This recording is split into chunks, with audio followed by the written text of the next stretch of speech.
Auzubillahiminash-shaytanir-rajeem. Bismillahir-rahmanir-rahim. Assalamu alaikum wa rahmatullahi wa barakatuhu. Today our topic is revision strategies, and this is part 5 of the series.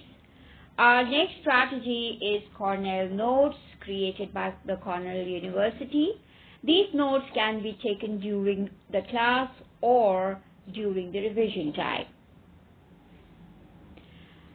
For Cornell Notes, what you do is you divide your paper into 3 parts. The bigger part, this is shown by this white section, is the part where you write the notes, and you use concise sentences, shorthand, abbreviations, you make lists, and you use this part when you are listening to the lecture or when the class is going on. And the second column is the Q column, where you write the main ideas, the questions, or the points that connect this information together, diagrams, study prompts, and you do it after the class. The bottom part is the summary, which is written once you are reviewing your notes that are written over here in this part after the class. And at that time, you write a brief summary of all the key points in this section at the bottom. Over here we have an example. This is an example from science, and you can see it is about types of matter. The properties of the 3 types are written, and the headings or the prompts to remember what the notes are about are written in the Q column. At the bottom you will write the summary after the class. Here are some more examples. This is from science, and this is from mathematics. This is from English, that is language. So these Cornell notes can be used in any subject. The next strategy is exam wrappers. Usually when there are tests, we just administer the test, collect the papers, mark them, prepare results, and hand them out to students. That's all. We do not use the results to improve our teaching, and neither do students use their results to improve their learning strategies. Exam wrappers help them do that. They go back to their tests and review and see what worked well and what did not work well. So you can prepare a worksheet like this with questions where the children can go back and see when did they start preparing for the exam and how long ago did you start preparing for the exam, and was this time adequate. So they go back and examine that what they did was appropriate and what was not appropriate.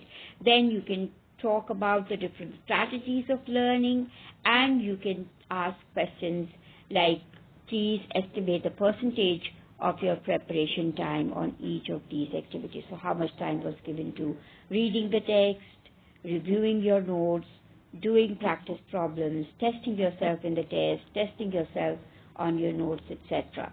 So you can ask such questions so that the students can reflect on what they did and whether that strategy worked for them or not.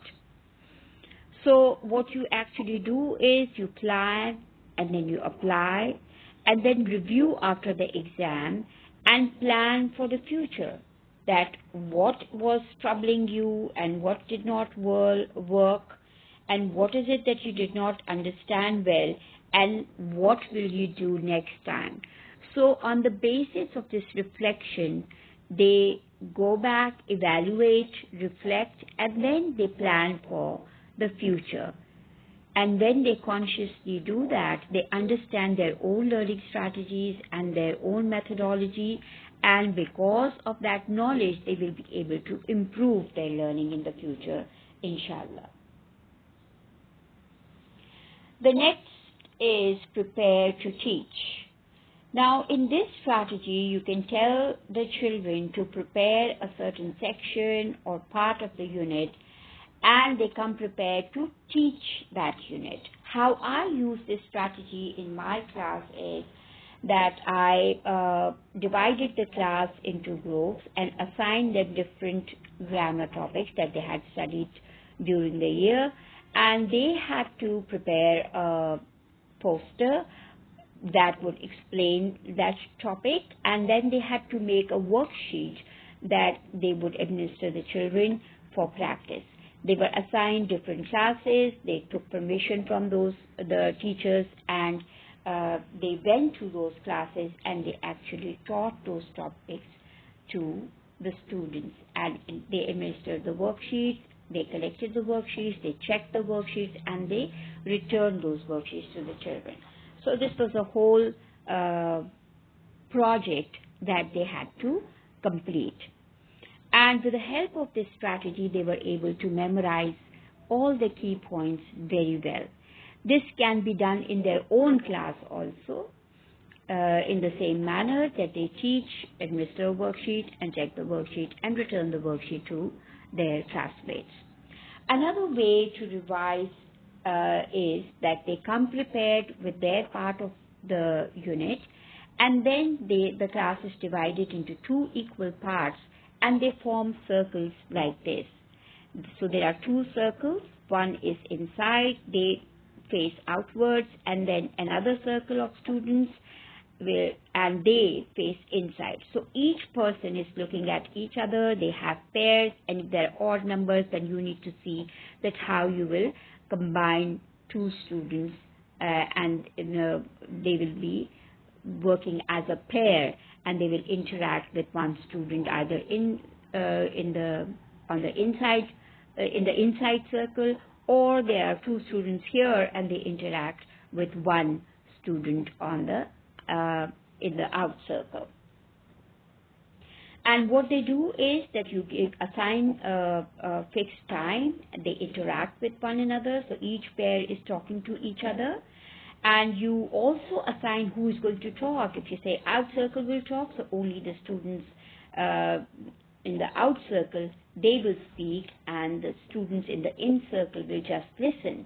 After a fixed time, the out circle will move, the in circle will stay at their places, and now each person will have a new partner, and the process begins again. This will go on for a while, and then you can swap the order, and if the out circle was talking, now the in circle can start talking. So this is how they exchange ideas, they learn from one another, and the unit is revised thoroughly with the help of the students themselves. That's all for today. Allah Hafiz. Jazakallah for watching the video. See you next time.